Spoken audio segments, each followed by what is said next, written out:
But it's a good situation. So speaking to your actual recording rig, like, so because I want to paint the picture. I really want people Yeah. to understand the dynamics, no pun intended, around a live recording and what it takes to not only to capture it, but to capture it in a way that you're going to be pleased with after the fact. So when you talk about your rig, your truck that just they're ever expanding, what's in your rig right now that really that helps you get the job done? What's in It's your not toolbox? much different from what you'd see in a studio. I don't know if you can see. Yeah. It's racks full of mic pre's and compression and EQs and exactly what I would use in a studio. But like there's certain pieces that I've like over the years, like, oh, this is so super clean on vocals. So I'll, You'll use that. it's not like there's a formula that I always use this on Yeah. something, it changes depending, but I've always added pieces that I found like, oh, this works so well, this particular microphone works so well. And that's what I mean. It's always in when I flux. find something, add that piece in, we're Yeah. going to start, there's a lot of different flavors that we can Can choose dial up. from.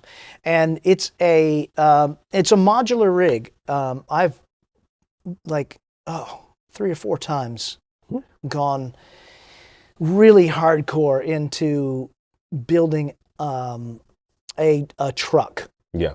in a mobile truck that pulls up, and there's some really nice advantages of that. You can even pre-patch and do a lot of prep even more so, with everything in a truck, pull up on site. And I've tried to do that several times, and the negatives always outweigh the positives on it of how, and I'll tell you why. They're with a modular rig, which we're like, oh gosh, we can be anywhere from like 4 rack cases full of stuff to 20, just depending on what we're doing. If we come in and supply mic stands and cables and everything you can imagine, our goal has been like, if we walk, everybody wants us to see the venue first, and so, but we've gotten to where, like, if we walk into a venue, there is no PA, there is nothing in that room but some chairs. We can do a live recording. Yeah. We've got the, we've got you. We're gonna. We got you. So, with the modular rig like this, it just makes a lot more sense because we've been able to get inside of places that I never would have been able to do with a truck. We do a lot of recordings in the UK. We do a lot of stuff out of the country. Yeah. We can fly these, we can cargo these. We do a lot of in Nashville, in any bigger cities. Yeah. We do quite a bit of things in New York. We've done Madison Square Garden several times. We've done, if with an actual broadcast or recording truck, it is nearly impossible to park a truck in some places. With a modular, we can always move it into a little space, whether that's some isolated space that we create ourselves, or if there's an extra dressing room, or we've find a space to create. But with this rig, we have been able to record in so many places that we could have never gone if with just a truck. I mean, we've recorded in kitchens. We have recorded. We recorded in the New York subway. Wow! Like right down in the subway. we've like just about place any place you can imagine. We've done a recording. That's crazy. So what are some of the pieces that you would say that's in the rig? What are your main pieces of main pieces? APIs. I love APIs. Got a lot of APIs. Vintex or any kind of like any Neve-ish pieces. Millennia. I have a bunch of Millennia that I like. It's super clean kind of thing. I have these ADMs, boutique kind of mic pre's that have come. I don't know if you've seen them or their EQs. Really cool. Focusrite. I have quite a bit of Focusrite stuff. You would see a lot of the usual suspects you would see in a recording studio. Yeah.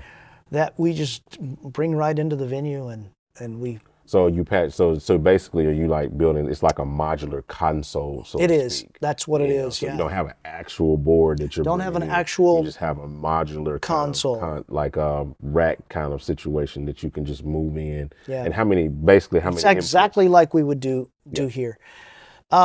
We can do as many inputs as you have.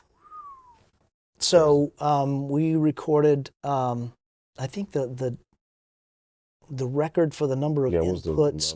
It's approaching 200 inputs, and it might have been just over 200 inputs. Jeez. For 7 or 8 years in a row, we recorded this event called Passion Conference I want to say it's in Atlanta. It was always it was multiple venues. And that's where we are approaching 200 inputs every single time. And it was multiple venues happening simultaneously. So we had 3 rigs in 3 separate cities simultaneously recording, and it's band after band. So it's and a lot of spoken mics, and it's in the Mercedes Benz Dome thing. So, like 20 of them are just crowd mics, if not more. It might be more crowd mics than that. So with all of those inputs and switching band, it's just like it's super nuts. High in input. That's nuts. Counts. Like, how do you manage that many inputs in one setting? Like, how does that? The input list is literally a book. That goes out, and it's you'll see a matrix of what's coming to record, where it's routed, where that's going to, because there's a lot of elements to that. We're not just doing the recording on that, but also broadcast. Yeah, the broadcast too. Broadcast mix, which is a whole separate thing that we're providing on that one as well. And so, and then there's like uplink trucks that are. They did this thing one year where all of the campuses, where like one was in Houston, one was in Washington, D.C., one was in Atlanta, and all 3 venues were playing the same song simultaneously, and at the same time switching inside the venue, so that all of a sudden the guitar solo on this song is coming from Washington, D.C., and then the singer is singing this. So exactly with like latency, like over fiber channels that were, it's a lot to it. So like some of the most like technically challenging. So you guys remember when we was talking on the front end, and I used the word GOAT. And if you don't know what that acronym stands for, it's the greatest of all time. If you can manage all of that, multiple cities, all of those inputs, I'm sure you got a staff. You're not sitting there trying to do all of that yourself. You're not the guy in the Matrix with all of the, trying to manage all that. I'm pretty sure you got a pretty hefty staff. I try to hire people that are way smarter than me. Yeah, so smart. That's how you do it. They say if you're the smartest one in the room, you're dumb. So no, that's amazing. So okay, so here's another piece, because I want this will tie me into what we want to say, and then we're gonna ask some questions from the community, and then we're gonna get out of your way, because I know you got another session coming in here in just a little bit, so I want to make sure I honor that. Just to give a perspective, if you had to put a number on how much that rig cost to build. Oh gosh, I would have no idea. If just ballpark, I'm just gonna throw out in the stab in the dark. If somebody was gonna buy it from me right now, I would charge them blah. For what I just described? Yeah. Like the 200 input broadcast. Man, hundreds and hundreds of thousands. But that's not all mine. Like, I know. Mine is a part of the whole thing. That was, your rig that you normally kind of go out with then. Oh man. That's tough too, because I've,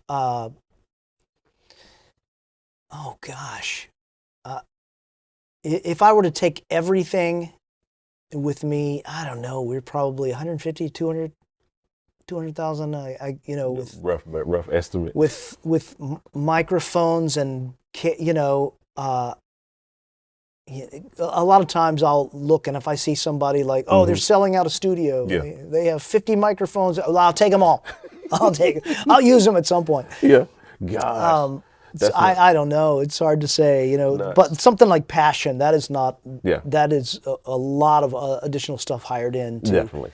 to pull off something like that. And That's definitely crazy. Mixing is a very, very hard art to master. I know because I've been trying to master this art for several years. That is one of the reasons why I do Mix Mondays. It's a learning environment, and every mix that I do, I learn something new. And I've taken everything that I've learned over the years and we have poured it into our mixing templates. Mixing templates are a great starting place, and we have created several templates that allow you to get up and going quickly, and we have created them for Logic Pro X, we have created them for Pro Tools, for Studio One, for Ableton Live, and so many others. So if you're interested in taking your mixing to the next level, or even just getting started, make sure you check out these links down below in the description of this video and grab your template today. All right, back to the show.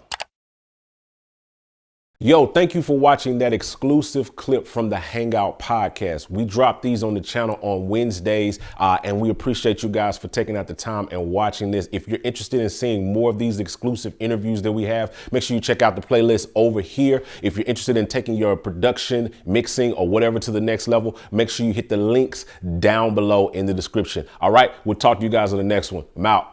Holla at your boy.